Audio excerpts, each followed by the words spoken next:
When building a compound for your base, most people just default to the normal in-game compound gate, but as every experienced builder can tell you, that is a bad idea. As you can see in this example, they open and close very slowly, leaving you vulnerable. To prevent that, something very common is to place another wall like this in front of the gate to create a kind of airlock. And although this does help by not leaving your base open to everyone, it still has a lot of problems. As you can see here, this creates an entrance, but with no vision to the outside, still leaving you vulnerable to door campers that from there can go full deep into your compound. This is why you should build custom gates like this. Custom gates usually just consist of a few foundations with windows and doors to the outside, giving a lot of vision and faster doors. To prevent from easy laddering or boosting over it, it usually gets outfitted with a few barricades. These gates can either, like in this example, be connected to your main base, or as you can see here, be connected to an external TC to reduce overall upkeep and add an extra external TC. Let's begin building this Disconnectable external starter to flank base custom gate.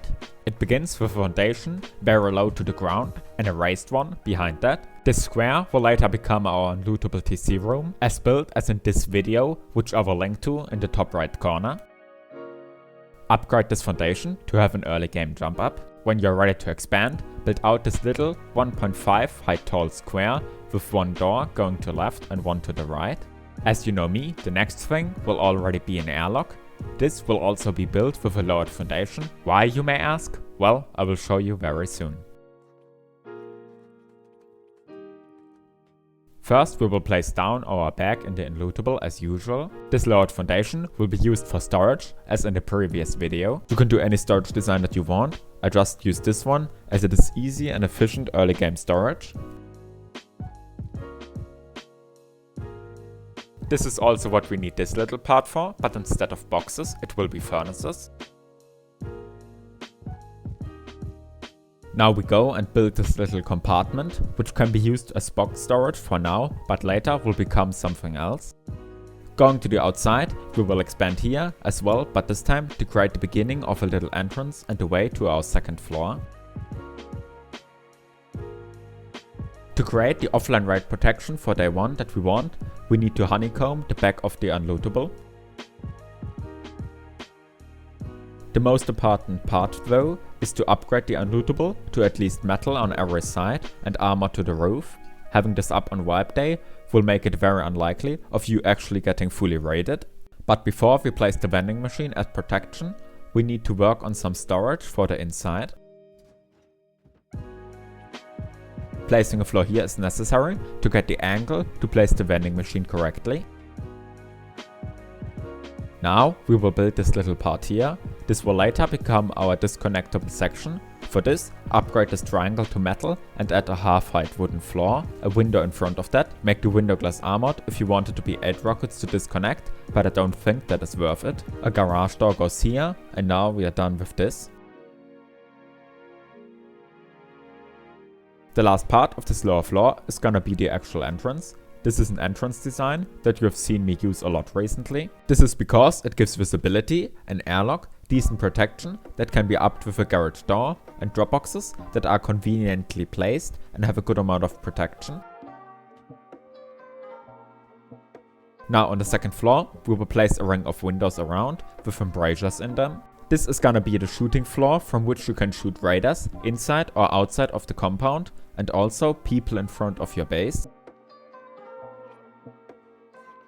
Now let me show you the disconnection mechanism and the reason why all our foundations are raised. First, we place some more foundations to place a wall frame in this orientation. This is to prevent splashing of the floor inside. Also, now place a lower triangle or square foundation here. This is gonna be the connection path to your main base to spread the building privilege.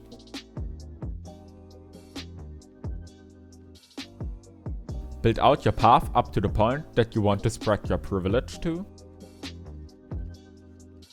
As you can see right now, it is connected, but when you go inside and break this floor somehow, the roof will no longer be connected to the base, making it a path its own entity. I can demonstrate this by now going outside.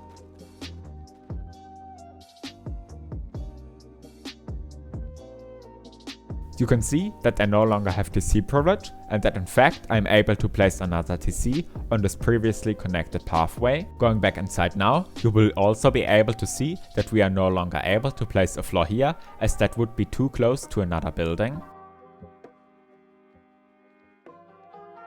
But once you go outside and delete this TC, we are again able to place the floor and connect the base to the pathway. Now let me show you the inside of this, now that it's no longer your main base, but just a flank one. First, we have some locker with some storage here. In the stand behind the door, we have a bed with small boxes and a locker, and of course our unlootable that can be accessed by jumping. As you can see here, I used a locker instead of a vending machine, as I think easy kits are more important in a flank base than protected storage. The furnaces are still here, as they make it easier to walk, but could also be replaced with a new floor. 3 large boxes here make up the deeper boxes, but can also be just kits. But what if you don't need your gate to also be used as a starter base? Well, then you can use this version. It begins the same with 2 squares. The back one will again be our unlootable. We will here have the same door layout as before. Now we again build this disconnectable part that will work the same way as in the other one.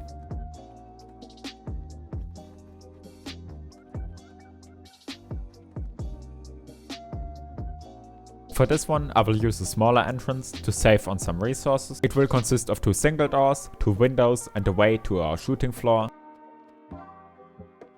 Again, on the second floor, we will have our windows with embrasures. This time, we will have a garage door here to get the additional protection due to the smaller entrance.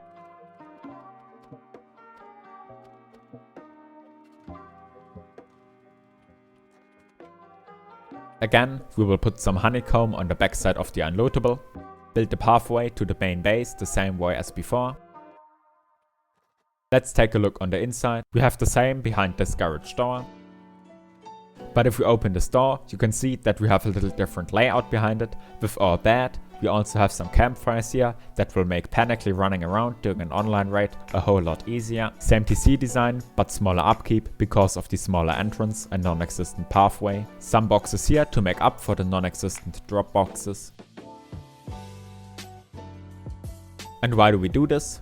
Well, you will get the answer for that very soon. This was the video. I want to thank all of you for how the channel is doing at the moment. And with that, until next time, later!